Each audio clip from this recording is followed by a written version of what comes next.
What's going on out there, Spotlight Faithless? Your main man Tommy on the spot. Hope everyone is doing well. We're getting over the hump of the work week, so hang in there and we'll get through this together. Today is Wednesday, July the 27th. Last night on the USA Network was the first post-brand split edition of WWE Smackdown Live, and it was quite the newsworthy show, to say the least. Coming out of that first episode of Smackdown Live, Dolph Ziggler is now the number one contender. Yes, that Dolph Ziggler. The Dolph Ziggler who 3 years ago everyone was clamoring for to be world champion, who I was sitting live at in New Jersey when he cashed in Money in the Bank and had one of the biggest ovations of all time as the crowd celebrated in sheer adulation for this man. And last night people were just up in arms. People were not happy to see Dolph Ziggler win this opportunity to face Dean Ambrose at SummerSlam. You would have thought this guy was, I don't even know who. I mean, people were literally angry. Go do a little bit of a Twitter search on Dolph Ziggler from last night. You would be surprised. People were just not into the Zigman winning this at all. For those that don't know, there was a six-pack challenge featuring the likes of Dolph Ziggler, John Cena, AJ Styles, Baron Corbin, Apollo Crews, and Bray Wyatt, and Dolph came out on top. And a lot of people seem to be pretty bummed about this. I'm not sure when everyone started to dislike Dolph Ziggler so much. I know that for me personally, I wasn't too into him during the Rusev feud just because I felt like he kind of came off like the world's worst babyface of all time. I mean, for me, if you go back to that feud from last year with him and Rusev, and he turned Rusev into a bit of a babyface for me. So I don't know if that was what it was, but people were not happy to see Dolph Ziggler in the main event of SummerSlam. Me personally, you know what? You have obviously not as much depth as the Raw roster does. You have to create new stars here on SmackDown Live. Dolph is a guy who's been around for a while. He's been that veteran. Why not see what he has? What's the worst that can happen? At the end of the day, he's going to have a great match with Dean Ambrose. The two of those guys can go. I don't recall too many of their matches. Certainly no high-profile match that the two of them have had. So why not? Let's see how this goes here. I mean, honestly, it wasn't going to be AJ Styles. It wasn't going to be John Cena, because those guys are probably leading to a big blow-off match between the two of them at SummerSlam. So why not see what Dolph has? I think it could be a lot of fun, and maybe they'll be able to rehab the Dolph Ziggler character a bit and give him a bit of an opportunity to kind of see what he can be, and maybe he can be a bit of a player on SmackDown. I mean, again, remember, this was only 3 short years ago that this guy was like the internet darling, if you will, and how times have changed. The internet last night, I mean, the social media people that I follow seemed very pretty unhappy about this, and it was a little surprising. A lot of people seem to really also want Corbin or Crews coming off of Finn Balor's big win, but those guys really aren't ready. I mean, they haven't really been around, certainly haven't been around as long as Finn Balor has in the WWE system.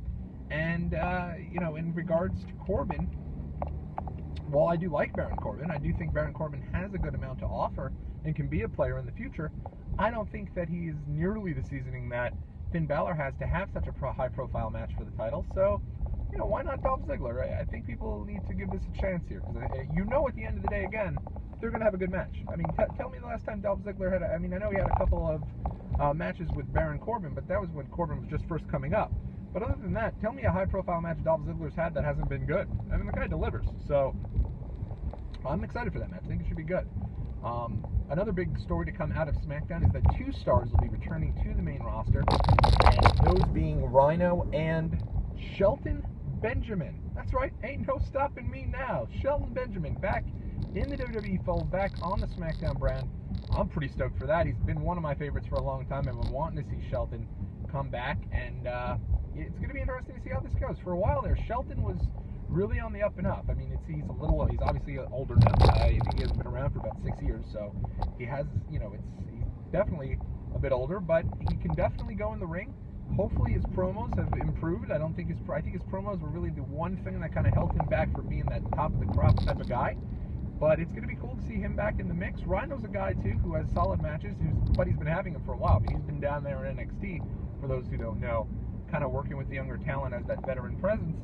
So good to see him get another opportunity. He's a guy who seemingly does not age. Go look at photos of go look at videos of Rhino back when he first debuted in like 2001 for WWE. I'm looking at him last night. He looks exactly the same. Good for him. He's eating his Wheaties, I guess.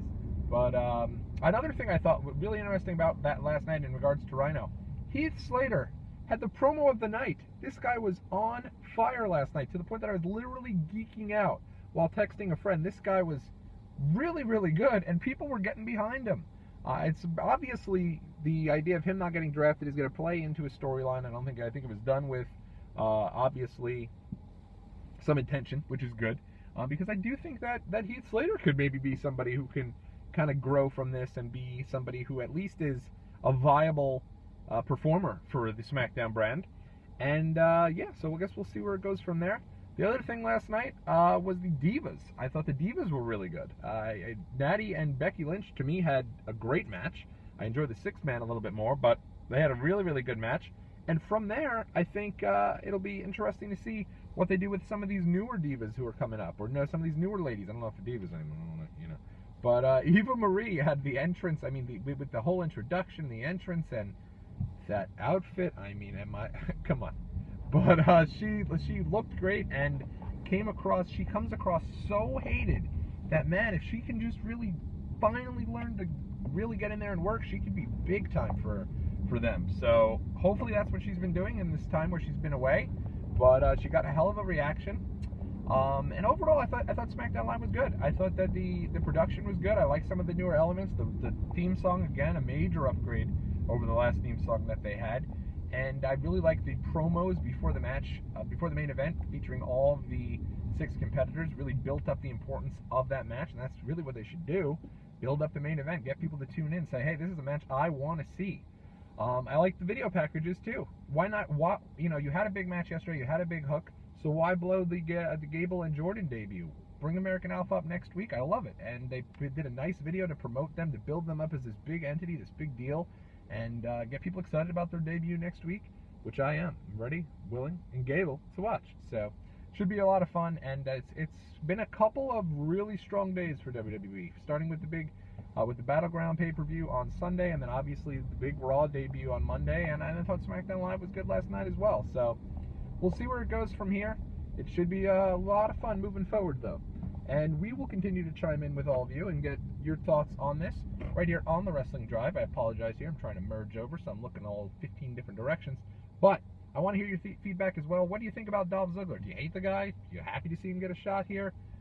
Let me know on the Twitter, @TommyOnTheSpot or @Daily_Spotlight, or in the comment section below. And we'll chime in with you guys real soon. It's the world of professional wrestling. Anything can happen at any moment.